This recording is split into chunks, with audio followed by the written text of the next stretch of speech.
IMF programme سے معاشی استحکام آتا ہے، ترقی نہیں ہوتی۔ وزیر اعظم اسلام آباد میں prime minister digital youth hub کے اجرا کی تقریب سے خطاب کرتے ہوئے وزیر اعظم نے کہا کہ اللہ سے دعا ہے کہ IMF کا حالیہ پروگرام آخری پروگرام ہو۔ 77 سالوں میں ہمارے قرضوں میں اضافہ ہی ہوا۔ وزیر اعظم نے کہا کہ آپ لوگوں کو معلوم ہوگا کہ IMF سے سٹاف لیول معاہدہ ہو گیا، لیکن یہ $1 ملین قرض ہے، ہم نے کمایا نہیں ہے۔ انہوں نے کہا کہ نوجوان نسل کی محنت اور ہنر کی بدولت قرض کی زندگی کو وقار کی زندگی میں بدلنا ہے، اور میں آخری حد تک آپ کو قرضوں سے نجات دلاؤں گا۔ کسان، صنعت کار اور نوجوان کو معاشی طور پر مضبوط کرنا ہے۔ وزیر اعظم نے کہا کہ پاکستان کے نوجوانوں کو باعزت روزگار کے حصول کے قابل بنانا ہے، جس کے لیے دیگر اخراجات کم کر کے یوتھ کی ٹریننگ کے لیے پیسہ دیں گے اور خادم بن کر پاکستان کی خدمت کرتا رہوں گا۔ وزیر اعظم نے کہا کہ پچھلے 3 ہفتوں میں 34 ارب روپے خزانے میں آئے۔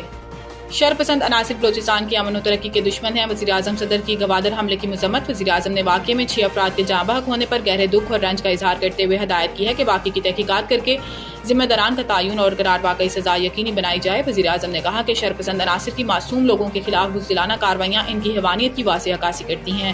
شرپسند عناصر کہ ملک دشمن عزائم کو کبھی کامیاب نہیں ہونے دیں گے۔ وزیر اعظم نے کہا کہ مجھ سمیت پوری قوم کو اپنی سیکیورٹی فورسز اور قانون نافذ کرنے والے اداروں پر فخر ہے۔ صدر مملکت آصف علی زرداری نے مسلح افراد کی فائرنگ کی مذمت کرتے ہوئے دہشت گرد حملے میں قیمتی جانی نقصان پر اظہار افسوس کیا۔ آصف علی زرداری نے کہا کہ دہشت گرد ملک کی ترقی اور صوبے کی خوشحالی کے دشمن ہے۔ دہشت گرد بلوچستان کو ترقی کرتا نہیں دیکھنا چاہتے۔ صدر مملکت نے حملے میں زخمی افراد کی جلد صحت یابی، جاں بحق افراد کی بلندی درجات اور اہل خانہ کے صبر جمیل کی دعا کی۔ 15 دن معطل رہنے کے بعد جعفر ایکسپریس پشاور سے کوئٹہ کے لیے روانہ۔ وفاقی وزیر امیر مقام نے مسافروں کو پشاور سے رخصت کیا۔ جعفر ایکسپریس جمعے کو کوئٹہ سے پشاور آئے گی۔ گزشتہ روز وزیر ریلوے حنیف عباسی نے اعلان کیا تھا کہ ہفتے میں 2 دن چلنے والی بولان میل روزانہ کی بنیاد پر چلائی جائے گی۔ میڈیا سے گفتگو میں امیر مقام نے کہا کہ جو بلوچستان کی ترقی روکنا چاہتے تھے، انہیں مایوسی ہوئی۔ دہشت گردی کے خلاف قوم متحد ہے، کوئی سیاست نہ کرے۔ مخصوص جماعت نفرت و شرانگیزی کا مظاہرہ کر رہی ہے۔ یاد رہے کہ 2 ہفتے قبل بلوچستان کے علاقے بولان میں دہشت گردوں نے جعفر ایکسپریس پر حملہ کر کے خواتین اور بچوں سمیت تمام مسافروں کو یرغمال بنا لیا تھا اور فائرنگ کر کے 18 فوجیوں سمیت 26 افراد کو شہید کر دیا تھا۔ امریکی کانگریس میں پاکستان مخالف بل 2 طرفہ تعلقات کی عکاسی نہیں۔